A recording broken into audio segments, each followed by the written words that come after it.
Have you ever believed in something so much that you started seeing it everywhere? That is exactly what happened when millions of Americans convinced themselves Satan was hiding in toy stores, daycares, rock songs, and even cartoons. This is the wild, very real story of how fear turned into a movement, how innocent people were dragged into imaginary cults, and how the real demons weren't your typical red-horned guys. They were wearing Sunday dresses and preaching morals at your local church.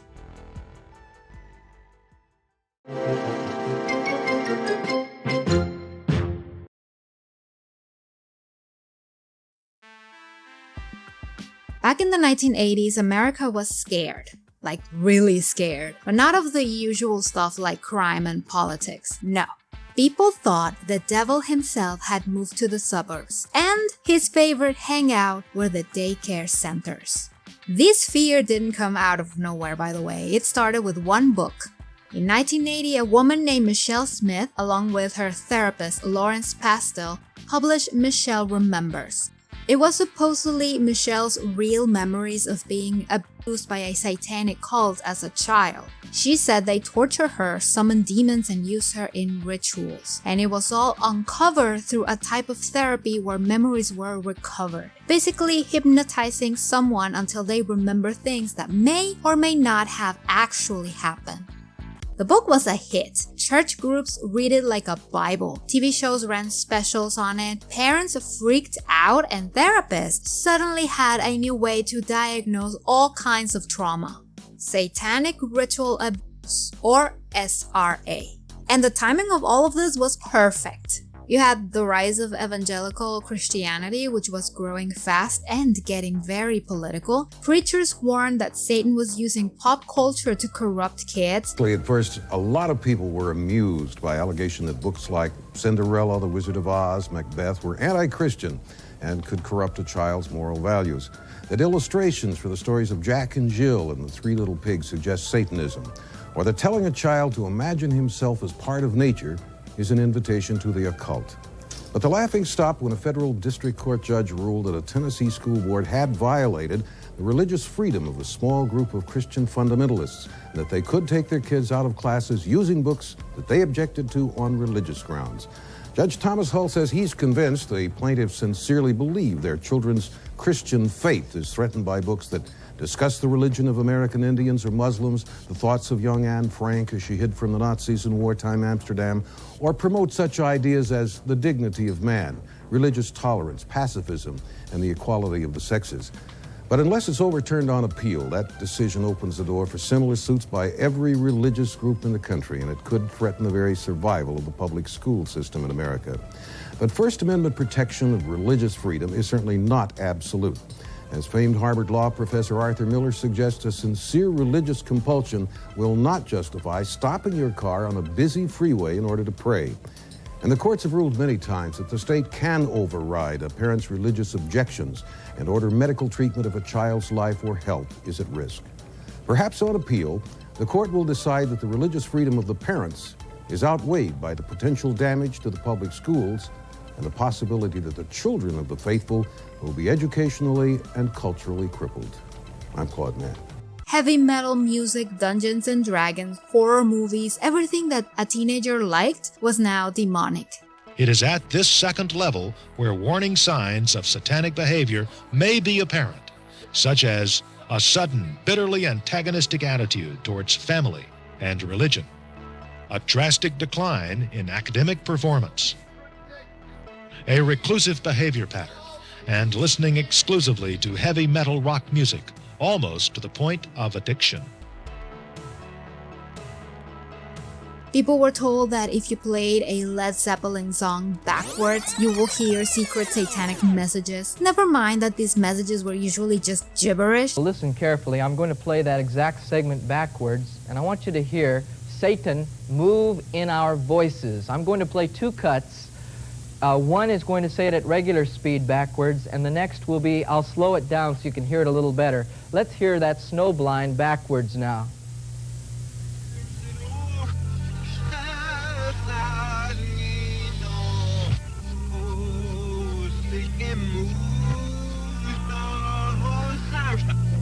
Okay?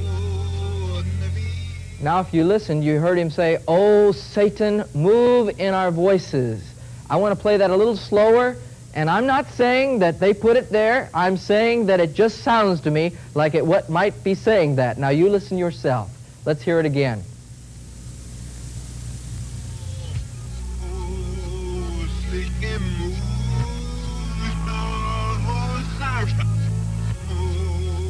Ew, this is so cringe.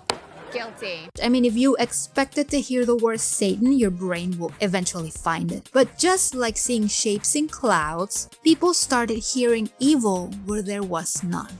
The idea of backmasking got so popular that schools held assemblies warning kids about music. Churches had record-burning parties, and even the government got involved. The Parents Music Resource Center, led by Tipper Gore, this lady, pushed for warning labels on albums. That's why the sticker exists. Not because of actual danger, but because of Satan hysteria. There really are a lot of studies that talk about the effects of viewing violence. All right, Frank Zappa, a long list of studies, but Tipper used an interesting no conclusion. word. I think that there are a lot of things that people can see on television or in the movies that desensitize you. But the most desensitizing thing in the United States today is the Iran-Contra hearings, because that is desensitizing us to honesty, to the Constitution itself. That is an issue. This is nothing. I would like to use this occasion to speak on a more personal note and show just how unfair the whole concept of lyrical interpretation and judgment can be, and how many times this can amount to little more than character assassination. They were saying that Under the Blade was about sadomasochism and bondage. It was about my guitar player's throat operation. Songs allow a person to put their own imagination, experiences, and dreams into the lyrics. People can interpret it many ways.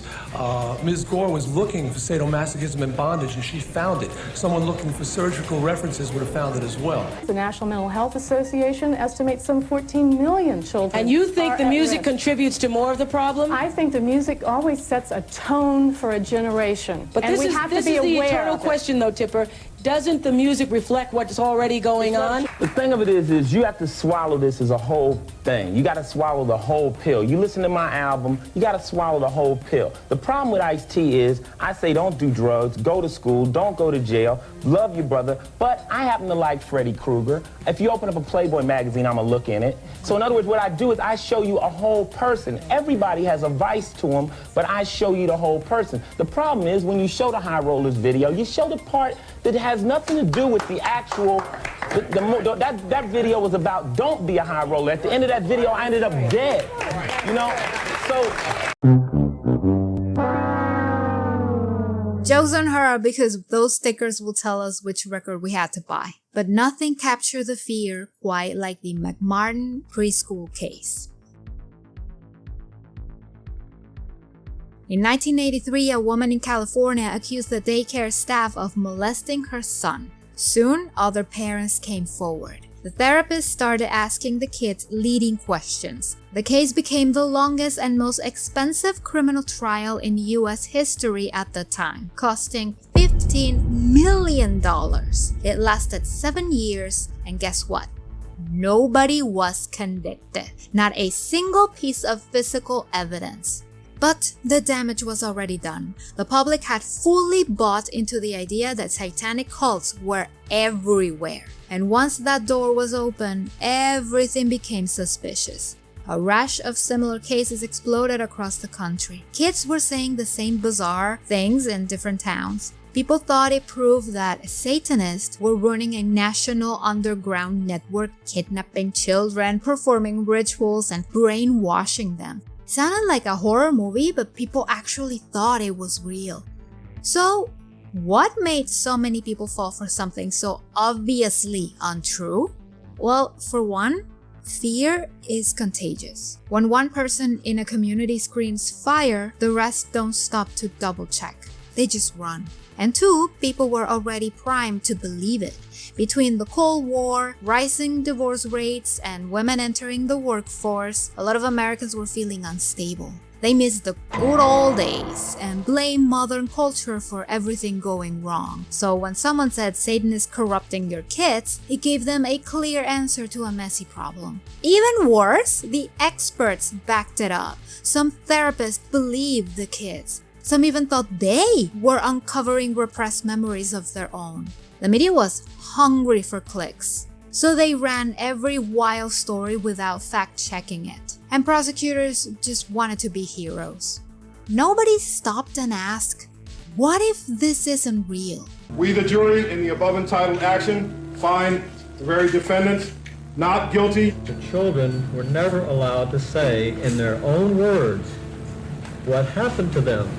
And to me, that was crucial.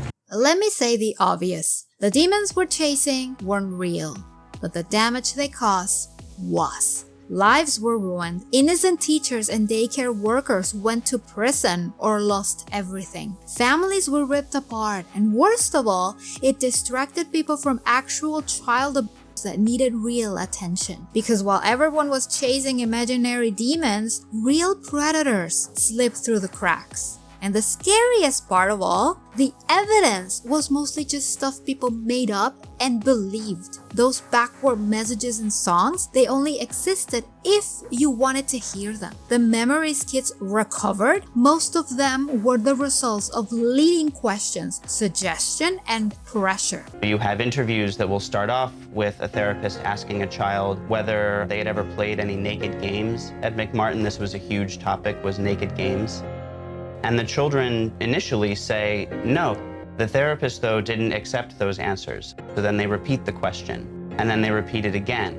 Eventually, the children realize that their interview is never going to be allowed to end until they start giving the interviewer the kind of answer that she wants to hear. If you tell a kid enough times that something happened, they might start to believe it. You know, like they said, kids are like sponges? That is not proof. That is manipulation. This is where it gets creepy in a different way. The people screaming the loudest about Satan were the ones creating the terror. They convinced kids that they were the victims. They taught parents to be afraid. They didn't expose evil. They put it there. And this isn't just ancient history. You have probably seen echoes of these recently. Think of QAnon, a conspiracy that says celebrities and politicians are secretly torturing kids. Or the Pizzagate shooter who believed a pizza shop was hiding a satanic ring in the basement. This is why the Satanic Panic still matters, because it shows how easy fear mixed with bad science, moral outrage, and a loud megaphone can spiral into a disaster. It's more of a warning about trusting your gut a little too much, about turning suspicion into certainty, and about what happens when you stop asking questions. We like to think we're too smart to fall for something like this today, but back then, so did they. Maybe the scariest truth of all is that the real demons weren't hiding in rituals or in Marilyn Manson songs. They were in plain sight, in courtrooms, in headlines, in therapy sessions. They weren't trying to summon Satan. They were chasing him. And in doing so, they accidentally became the thing they feared. What do you think about this story? Leave me your thoughts in the comments. If you like the video, give it a like or a dislike, it's fine. And subscribe, it's completely free. I hope you had a wonderful day, and I will see you the next one. Stay safe.